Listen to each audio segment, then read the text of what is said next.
ലോകത്തിലെ ഏറ്റവും മികച്ച ക്ലബ്ബുകളിലൊന്നായ റയൽ മാഡ്രിഡിന് ഒരുപാട് സവിശേഷതകളുണ്ട്. ക്ലബിന്റെ സവിശേഷതകൾക്ക് പുറമെ റയൽ മാഡ്രിഡിന്റെ സ്റ്റേഡിയമായ സാന്തിയാഗോ ബെർണാബ്യൂവിനും ഒട്ടേറെ പ്രത്യേകതകളുണ്ട്. 2024 പുതുക്കി പണിത ബെർണാബ്യൂ മത്സരശേഷം അണ്ടർഗ്രൗണ്ടിൽ സൂക്ഷിക്കാവുന്ന പിച്ചുകളും മുഴുവനായും കവർ ചെയ്ത റൂഫുമൊക്കെയായി റയൽ മാഡ്രിഡിന്റെ പാരമ്പര്യത്തിനൊത്ത സ്റ്റേഡിയം തന്നെയാണ് സാന്തിയാഗോ ബെർണാബ്യൂവും.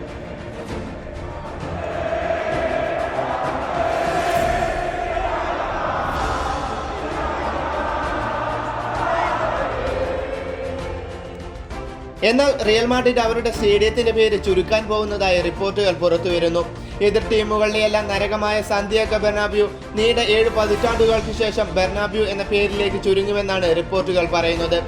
റിയൽ മാഡ്രിഡിനെ ആഗോളതലത്തിൽ ശ്രദ്ധാകേന്ദ്രമാക്കുന്നതിൽ മുഖ്യ പങ്കുവഹിച്ച റിയൽ മാഡ്രിഡിന്റെ മുൻ കളിക്കാരനും പ്രസിഡന്റുമായിരുന്ന സാന്തിയാഗോ ബെർണാബ്യൂവിനോടുള്ള ആദരവ് പ്രകടിപ്പിക്കുന്നതിന്റെ ഭാഗമായാണ് അദ്ദേഹത്തിന്റെ പേര് സ്റ്റേഡിയത്തിന് നൽകിയത്.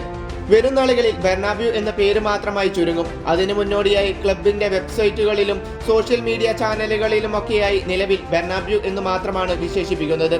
ഇത് പേരുമാറ്റത്തിന്റെ സൂചനയാണെന്നാണ് ഫുട്ബോൾ ലോകം വിലയിരുത്തുന്നത്. സ്റ്റേഡിയത്തിലേക്കുള്ള മെട്രോ സ്റ്റേഷനിലും മറ്റും ഇപ്പോഴും സാന്തിയാഗോ ബെർണാബ്യൂ എന്ന പേരാണ് അറിയപ്പെടുന്നത്.